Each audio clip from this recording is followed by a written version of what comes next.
Vaš hobi je pisanje sa očuvanjem istorijske istine i vrednih ljudi od zaborava. Ko je Savo Vladisavljević koji počiva u Sankt Petersburgu? Kada udete u spomen dom u Šumaricama, onda postoji jedan natpis na kome je jedna sjajna, teška, bolna, ali realna istina. Greh, najveći srpski greh je zaborav. Deo svog života nastojao sam da posvetim davanju svog ličnog doprinosa u borbi protiv tog najvećeg srpskog greha. Evo, pomenuli ste Savu Vladislavića. Mi smo zaboravili brojne velikane iz naše srpske istorije, kao da nije postojala ta slavna, bogata istorija u kojoj smo naravno imali i srećnih i pravih trenutaka, ali koji smo imali i naših propusta. Nismo je dovoljno provučili, iscepali smo komunističkom režimom posle Drugog svetskog rata najznačajnije stranice iz naših istorijskih udžbenika i krivotvorili smo ili smo lažno predstavljali određene značajne događaje iz naše istorije, pa i mnoge velikane kojima treba da se ponosimo. Jednom je Lamartin, slavni političar i negde polovinom 19. veka prolazeći kroz Srbiju, rekao o srpskoj istoriji ne treba pisati, ne treba govoriti, o njoj treba pevati. Pomenuli ste Savu Vladislavića. 90-95% garantujem, ljudi u Srbiji ne zna o kome je reč. A jedan veliki Jovan Dučić je rekao za njega da je on bio Srbin nad svim Srbinama.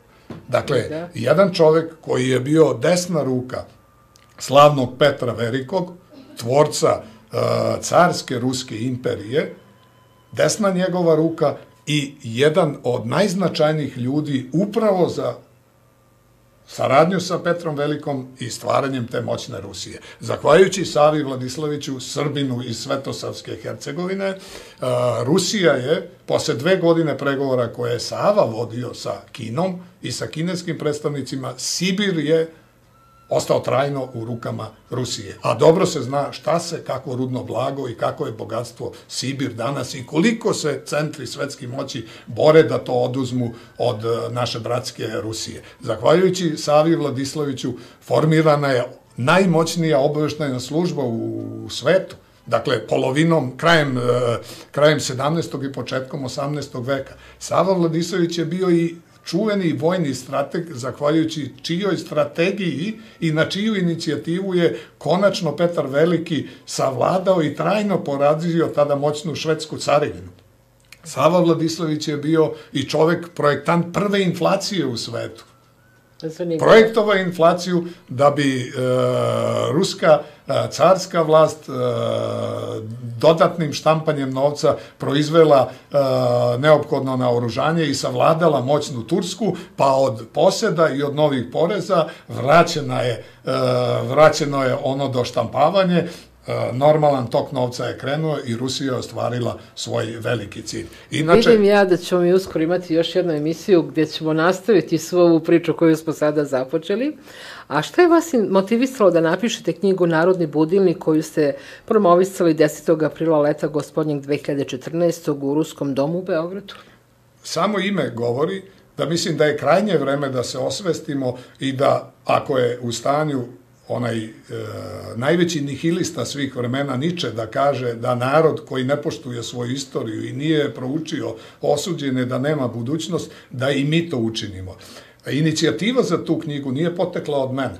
Ja sam radio svoju delatnost, pisao, nastojao da svojim člancima budim ljude koliko god mogu. Budite svest kod ljudi. Da budim svest da jeste u borbi protiv tog zaborava. Ali kada sam otvorio Facebook stranicu i kada sam na Facebooku svojoj stranici počeo negde od kraja 2012. godine da saopštavam određene istine o određenim događajima, o određenim ličnostima, onda su me moji Facebook prijatelji molili i na neki način pozitivno naterali da sve ono što sam pisao, da sve to stavim u koricu i da izađe jedno prelepo izdanje koje je na tako sjajan način svečano promovisano 10. aprila prošle godine u jednom posebnom ambijentu uz određeni kulturni, nacionalni srpski program u Ruskom domu u Beogradu. Predivno. Šta vi kažete o Hadži Džeri? Pa u toj mojoj knjizi jedna od ličnosti koja je zaboravljena, Hvala Bogu da je bar je posvećena jedna manja uličica tu na Vračaru u Beogradu, ali garantujem da veliki broj, hiljade Beograđana prođu tom ulicom, a da ne znaju ko je Hadži Đera.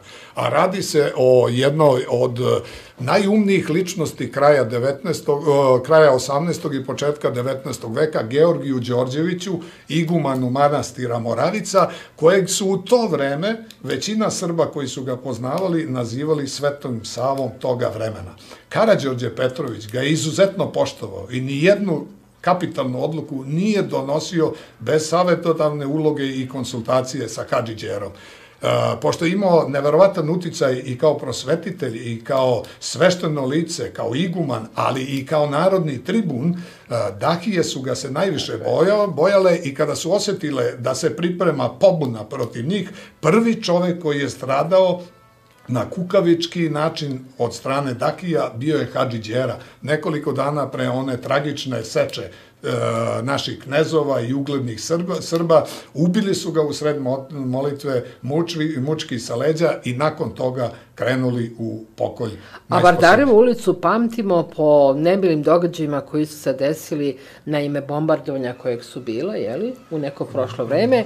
A šta biste nam vi rekli o Vardarevoj ulici? I to je jedna od zaboravljenih ličnosti, a Milan Kujundžić sa nadimkom Aberdar je bio tokom 19. veka jedna od najobrazovanijih, najuticajnijih, najdobronamernijih, najdobročiniteljskih ličnosti u našoj istoriji. Bio je ministar prosvete koji je uveo jednu od najvećih reformi u oblasti prosvete. On je gimnaziju proširio na 8 godina, on je uveo predškolsko obrazovanje srpskoj deci, bio je i predsednik parlamenta srpskog, dakle Narodne skupštine, bio je predstavnik jedne od najuglednijih srpskih porodica, a to je porodica Kujundžića. To veliki broj Srba ni ne zna.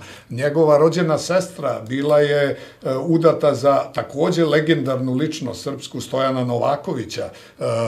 Njegova druga sestra bila je udata za slavnog generala Ugričića, a njegov rođeni brat bio je čuveni beogradski lekar Voja Kujundžić. Bili su vrlo bogati, raspolagali su nekretninama i držali su najveći deo onog područja u Starom gradu gde je radio Beograd. Kada je umirala takva velika ličnost koja je doktorirala filozofiju na Oksfordu i koji je školovao se u Beču, u Berlinu i u Parizu, Milan Kujundžić Aberdar je svoju profesiju, kada je izbio srpsko-turski rat 1875. i kasnije 1876. godine, otišao u prve borbene redove i bio rukovalac topa i tu je dobio oficirski čin, a i nadimak, jer je bio poslužilac na topu koji se naziva Aberdar. Dragane, na pomolu je vaša nova knjiga koja treba da se objavi kraj maja. Kako se zove i čemu je posvećena? U sklopu ove borbe protiv zaborava nacionalnih legendi i nacionalnih većina i najznačajnijih događanja, poseban greh čini se prema onom većinskom delu naše populacije, prema Srpkinjama, prema našim ženama. Došao sam do podatka da od 420 spomenika u Srbiji, u Beogradu, koji su podignuti, svega 18 je posvećeno ženama. Moja knjiga je posvećena zaboravu prema velikim Srpkinjama i prema velikim ženama koje su urezale svoje ime, čak i svoje živote davale u istoriji razvoja naše države. Ime te nove knjige jeste Heroine Srbije, vekovnik. Napravio sam kriterijume i izabrao 100 Srpkinja od Svete Petke, koja vodi srpskog porekla, dakle druge polovine 10. i početka 11. veka i zaključno sa našim, pored Novaka Đokovića, trenutno najvećim nacionalnim brendom Ivanom Španović, slavnom rekorderkom u skoku dalje. Ja vas molim da ova kazivanja ovde negde zastanu, ali da u neko veoma dogledno vreme mi opet budete gost u emisiji gde ćemo pričati o novom izdanju vaše knjige. Mi ćemo je najaviti ovde pred izlazak, a onda ćemo po izlasku knjige svakako imati emisiju posvećenu tim, dakle, 100 Srpkinjama koje su zaslužne da imaju svoje obeležje u vašem jednom takvom stvaralaštvu. Biće mi zadovoljstvo.